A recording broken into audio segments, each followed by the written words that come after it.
sans voir. C'est anglo-saxon, c'est ça?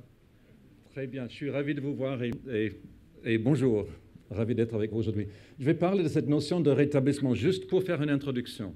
Bien évidemment, c'est un sujet qui pourrait durer des heures. Je vais essayer de le faire dans 2 minutes en attendant Madame la vice-présidente de la région Île-de-France. Et merci beaucoup de votre accueil, Monsieur le président de la CRSA et Monsieur le directeur général de l'Agence régionale de santé d'Île-de-France. Donc, voilà, le rétablissement, c'est quoi? Le rétablissement, c'est quoi? Au fait, c'était inventé dans un pays très étrange. Dans l'ouest de l'Europe, ça s'appelle la France. D'accord? Et donc, c'est là-bas, c'est M. Pinel, Monsieur Pussin, qui, dans leur... ils ont fait l'horreur d'enlever les chaînes des lunatiques à l'hospice de Kremlin-Bicêtre, c'était ça? Et donc, dans cet hospice de Kremlin-Bicêtre, cette notion est ici, la première fois lors de l'étude européenne Emilia, qu'on a fait pour promouvoir la notion de rétablissement et l'accès à la formation et l'empowerment tout au long de la vie en matière de santé mentale. Lors de cette conférence, c'est les Polonais qui ont utilisé cette photo, qui nous ont fait découvrir cette photo pour la formation sur le rétablissement. Donc, voilà, et c'est d'ailleurs le même mot qu'utilise Pinel dans ses publications. Il parle de « lorsque les gens se rétablissent ». Donc, les Français, on n'est pas aussi nuls que ça. Patricia Deegan, la célèbre figure du mouvement de rétablissement aux États-Unis. Les États-Unis, c'est un pays primitif, côté santé. D'accord? On n'a pas un accès, on vient de l'avoir, un accès généralisé aux soins en matière de santé mentale. Ça se met en place difficilement. À cette époque-là, à l'époque de Patricia Deegan, dans les années 70, les années 80, elle parle de sa découverte de sa maladie. J'avais 18 ans, j'ai demandé au psychiatre ce qui n'allait pas avec moi. Il me dit, vous avez une maladie appelée schizophrénie chronique.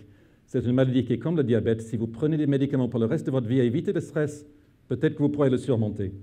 Et comme il parlait, je sentais ces mots réduire à néant mon espoir déjà fragile, mes rêves et les aspirations de ma vie. Encore quelques 22 ans plus tard, j'entends toujours l'écho de ces mots comme un souvenir taraudant qui demeure en moi. Maintenant, je comprends pourquoi cette expérience m'a fait tant de mal. En résumé, le psychiatre me disait que ma vie, simplement parce que j'avais l'étiquette de schizophrène, était comme un livre fermé. Il me disait que mon futur avait déjà été écrit. Mes objectifs et les aspirations qui me faisaient rêver étaient simplement des fantasmes dans le cadre de son pronostic de catastrophe. Deegan, c'est une grande figure aux États-Unis. Donc, rappelez-vous, un système dur, le système américain de santé mentale de cette époque-là, un système dur. Les gens développent toute une série de mouvements contre la psychiatrie de cette époque dans ce pays-là. Ils commencent à parler de « nous sommes les survivants de la psychiatrie ». Nous sommes les ex-usagers de la psychiatrie. Bref, des attaques carrément agressives sur le système de psychiatrie de l'époque.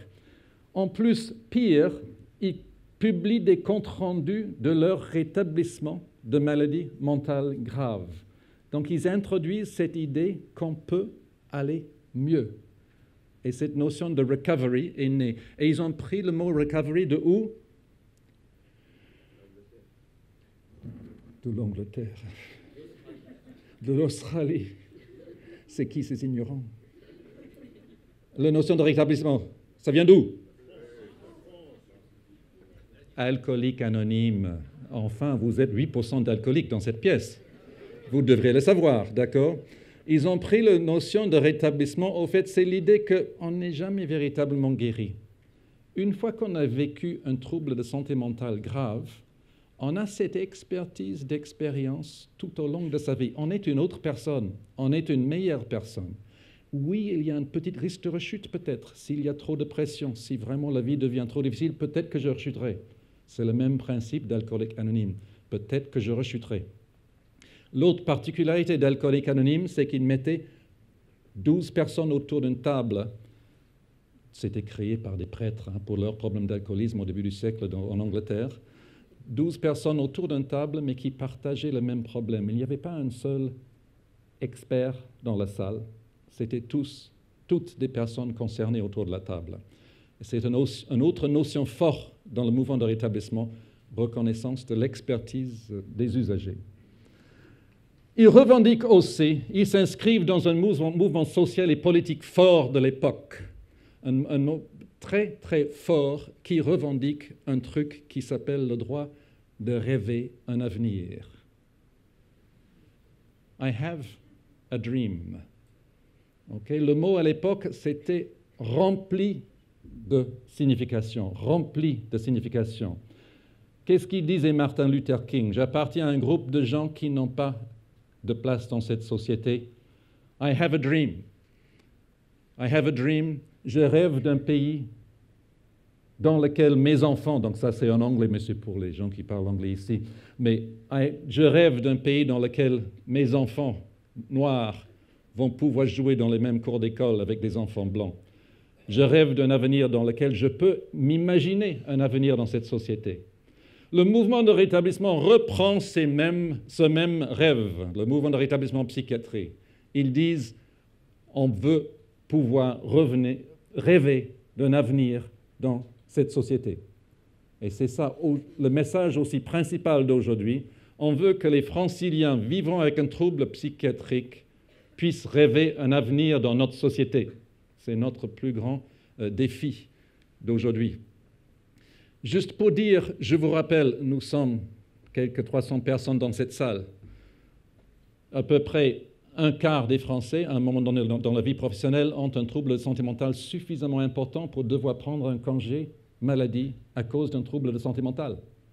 Donc ça veut dire à peu près un quart des gens dans cette pièce ont un trouble de santé mentale. Pour prendre l'exemple le plus facile, l'alcool. Est-ce que vous pouvez lever la main les gens qui ont consommé l'alcool dans les dernières semaines, s'il vous plaît? Derniers 7 jours? Ça commence bien la France. Hein?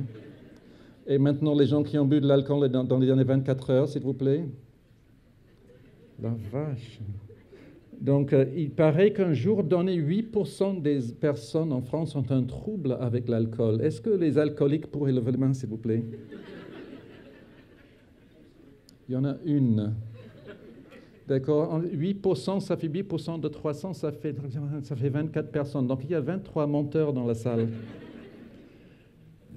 Les menteurs, je m'adresse à vous. Vous avez raison de mentir en France. Il est dangereux pour votre santé, pour votre avenir, de dire la vérité sur le fait qu'on a un trouble de santé mentale en France. La France, c'est un pays où il ne faut pas dire « j'ai une petite psychose de rien du tout ». Il ne faut pas dire « je souffre de dépression ». Il ne faut pas dire « j'ai un trouble d'alcool ». C'est dangereux. Surtout, dites pas ça devant un employeur. Surtout, dites pas ça, parce que c'est non seulement pour vous, c'est aussi pour vos proches, pour votre famille, pour vos enfants. Si vous le dites, ça leur met en danger dans cette société qui les stigmatise, dans cette société qui discrimine contre les personnes à vivre avec un trouble psychique. C'est ça qu'il faut changer. Il faut changer la possibilité de le dire. Donc, pour l'instant, s'il vous plaît, tous les 300 personnes dans cette salle, je vous demande de bien vouloir mentir toute la journée. Donc, est-ce que les personnes psychotiques pourraient lever la main, s'il vous plaît? Tout le monde, s'il vous plaît. Tout le monde. Tout le monde, y compris M. Tanguy. Merci. Merci. Soyons solidaires, ayons la possibilité de le dire ensemble. Oui, nous avons tous des troubles de santé mentale à un moment donné dans notre vie. C'est génial, c'est comme ça. On apprend des choses et on va mieux après. Se rétablit, c'est ça le message principal et très important de Patricia Deegan. Elle dit « J'utilise le terme rétablissement seulement en référence au processus par lequel on se remet d'une maladie mentale, mais aussi à celui par lequel on se remet des effets de la pauvreté, d'être un citoyen de seconde zone, de la stigmatisation intériorisée, des mauvais traitements et traumas subis de ces personnes qui sont là pour vous aider et des effets destructeurs pour l'esprit du système psychiatrique qu'elle parle aux États-Unis de l'époque, aux États-Unis où c'était si dur. Mais quoi qu'il en soit, lorsqu'on découvre qu'on a par exemple une psychose, lorsqu'on a 17, 18, 19, 20 ans, on est hospitalisé. On était inscrit à la fac pour la première année, mais merde, ça s'est raté, oups, on est hospitalisé. On va repousser ça l'année prochaine, que je vais me réinscrire, mais ça n'a jamais lieu. On perd son téléphone portable, d'abord on n'a pas payé la facture. Donc bref, personne ne peut plus vous appeler. Les hôpitaux psychiatriques ou les usagers ont accès à Internet, par exemple. Tous les hôpitaux, vous avez accès à Internet pour les usagers? Il y en a pas. Bref, la personne se désinsère socialement. Leur carrière, leur projet de vie disparaît petit à petit. Se remettre de cette désinsertion sociale, ou pour mettre plus crûment, de cette exclusion sociale, c'est la moitié facile, voire plus que la moitié du boulot. Et cette notion introduit, donc, je vais sauter parce que je vais me faire engueuler par Pascal Cacot tout à l'heure et par Yves Noël, juste pour souligner que quoi qu'il en soit, même dans des systèmes pourris comme le système aux États-Unis de l'époque, les études de santé publique montrent clairement que, effectivement, même les gens avec un trouble sentimental grave, un pourcentage significatif va mieux 10 ans plus tard. La colonne de gauche, la pathologie en question. La colonne du milieu, l'auteur, l'année de l'étude, la durée du suivi. La colonne de droite, le pourcentage des patients rétablis. Entre la moitié et les 2/3 des gens avec un trouble psychique grave, avec des définitions de rétablissement qui varient.